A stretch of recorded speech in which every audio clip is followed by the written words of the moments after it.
I'm seeing new faces. Sheela മാം, പിന്നെ ഇവരെനിക്ക് അറിയാം, നീന കുറുപ്പ്, അവര് നമ്മുടെ കാലിക്കറ്റ് നാട്ടിൽ അറിയാം. അതുപോലെ തന്നെ കുറെ also all the YouTubers I very happy with you all. കാരണം നിങ്ങളാണ് ഇപ്പൊ ലോകത്തിന്റെ മുമ്പിലെ face. All the channels, all the big medias, you made an end of it.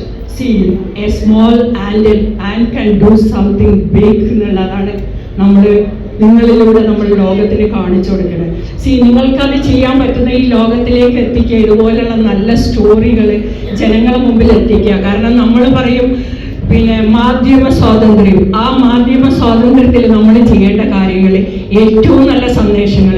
നമുക്ക് സ്വാതന്ത്ര്യം കിട്ടിയപ്പോൾ എല്ലാ കാലങ്ങളിലും, ഒന്നാം ലോക മഹായുദ്ധത്തിലും രണ്ടാം മഹാലോക യുദ്ധത്തിലും ഒക്കെ എഴുത്തുകളും സിനിമകളും കഥകളും പാട്ടുകളും തെരുവ് നാടകങ്ങളും ഒക്കെ അല്ലേ നമ്മൾക്ക് ഉത്തേജനം നൽകി. അതുപോലെ തന്നെ എന്നും കഥകളും എല്ലാ എഴുത്തുകാരും സംവിധായകരും ആക്ടേഴ്സും നമ്മളെ നല്ലൊരു രാജ്യത്തിന്, ഭാരതം, അഖണ്ഡ ഭാരതം എന്ന ഭാരതമാണ് നമ്മളെല്ലാം സ്വപ്നം കണ്ടത്. ആ ഭാരതത്തിന്റെ ശക്തിയേകാൻ ഈ സിനിമ ഏറ്റവും വലിയൊരു ആയുധമാണെന്നാണ് ഞാൻ വിശ്വസിക്കുന്നത്. അതുകൊണ്ട് സുനിൽജി പോലത്തെ ഒരു ഡയറക്ടറിനെയൊക്കെ നമ്മൾ കൂട്ടുപിടിച്ച് ഈ സിനിമ ഏറ്റവും ഉന്നതങ്ങളിൽ എത്തിക്കണം. പിന്നെ പണ്ട് കാലത്ത് സിനിമ ഉണ്ടായിരുന്നോ എന്ന് ചോദിക്കുന്നവർക്കൊരു ചോദ്യത്തിന് ഒരു ഉത്തരം എനിക്ക് പറയാനുള്ളത്. കാരണം വേദങ്ങളിൽ നമ്മൾ പിന്നോട്ട് തിരിയുകയാണെങ്കിൽ വേദങ്ങളിൽ നമ്മൾ സിനിമയെ പറ്റി പറയുമ്പോൾ ഇൻ ഭഗവത്ഗീത വാട്ട് ഹാപ്പൻ, ദൈവത്തിന്റെ അവതാരങ്ങൾ വന്ന് മനുഷ്യ ജന്മം എടുത്തത് ഒരു ആക്ടിങ് ആയിരുന്നു, അല്ലേ? സംഭവിക്കില്ല എല്ലാവരും. ആ ആക്ടിങ്ങിലൂടെ വാട്ട് ഡിഡ് ദേ ഡു? വിഷ്ണുവിന്റെ ഏറ്റവും വലിയ അവതാരമായ ഭഗവാൻ Krishnan what did he do? He gave us lot of lessons through the life. That is a book of life, Bhagavad Gita. നമ്മൾ എവിടെ നോക്കിയാലും നമ്മൾക്ക് അതിന് ഉത്തരവുണ്ട്. അതിലില്ലാത്തതൊന്നും ഈ ലോകത്തിൽ ഇല്ല എന്നുള്ള വിശ്വസിക്കുന്ന ഒരാളാണ് ഞാൻ. കാരണം ആസ് എ പ്രാക്ടീസിങ് മുസ്ലിം ഞാൻ ഭഗവത്ഗീതയിൽ അങ്ങനെ കണ്ടപ്പാണ് സത്യത്തിൽ ജീവിതത്തിൻ്റെ മരണത്തിൻ്റെ ഇടയിലുള്ള ഒരു കാലഘട്ടം എന്തെന്ന് ചോദിക്കുമ്പോൾ ഒരു മതങ്ങളിലും നമ്മൾ കാണില്ല. മതങ്ങളിലല്ല ഉള്ളത്, വേദങ്ങളിൽ മാത്രമേ പഠിക്കാറുള്ളൂ. അപ്പോൾ ആ ഭഗവാൻ കൃഷ്ണൻ ജന്മമെടുത്തത് നമ്മൾക്ക് എന്തിനാണ് അഭിനയിച്ചത് മനുഷ്യനായിട്ട് ഭഗവാൻ എന്ന് ചോദിക്കൂ. ദൈവം എന്തിനു മനുഷ്യനായെന്ന് ചോദിക്കണവർക്ക് നമുക്കുള്ള ദാറ്റ് ഇസ് എ ധർമ്മം മാത്രമേ ജയിക്കുള്ളൂ.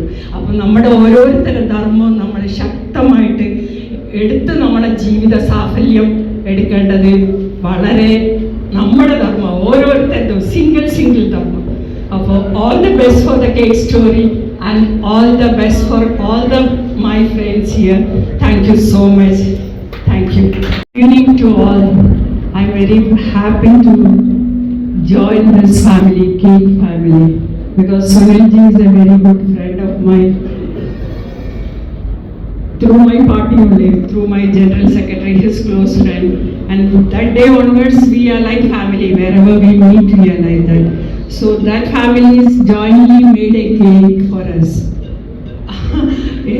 കോവിഡ് കാലത്ത് ഒരു മധുരം, എല്ലാവരുടെ വീട്ടിലും ബോറടിച്ചിരുന്നപ്പോൾ ഉണ്ടായ ഒരു മധുരം, കേക്കിലൂടെ ഒരുപാട് സ്ത്രീകള് അവരുടെ ജീവിതം കണ്ടെത്തിയൊരു കഥയുണ്ട്. പലരും വിജയിച്ച് അത്യുന്നതങ്ങളിൽ എത്തിയ സ്ത്രീകൾ തന്നെ ഉണ്ട്. അപ്പൊ it is like women empowerment. നമ്മൾ വിമൻ എംപവർമെന്റിനെ പറ്റി സംസാരിക്കുക എന്നല്ലാതെ അവർക്ക് വേണ്ടി ഒന്നുമില്ല. ഞാൻ മനസ്സിലാക്കിയെടുത്തോളം ഈ കേക്കിലൂടെയും പല women empowered, and that is going to happen. I met the bakery association people. They are jointly doing something very big about the cake story. So ഈ കേക്ക് സ്റ്റോറി തുടങ്ങുന്നേ ഉള്ളൂ. നമ്മുടെ ഈ കേക്ക് സ്റ്റോറി ഇതിങ്ങനെ ഇവിടുത്തെ ഒരുപാട് ഫാമിലികൾക്ക് ഒരു സപ്പോർട്ട് ആവട്ടെ. അതുപോലെ സിനിമയിലെ നമ്മുടെ എല്ലാം മനസ്സുകളിൽ ഇങ്ങനെ നമ്മളെ ആരാധിച്ച നമ്മുടെ കുടുംബത്തിലെ നമ്മളെ കാമുകരോ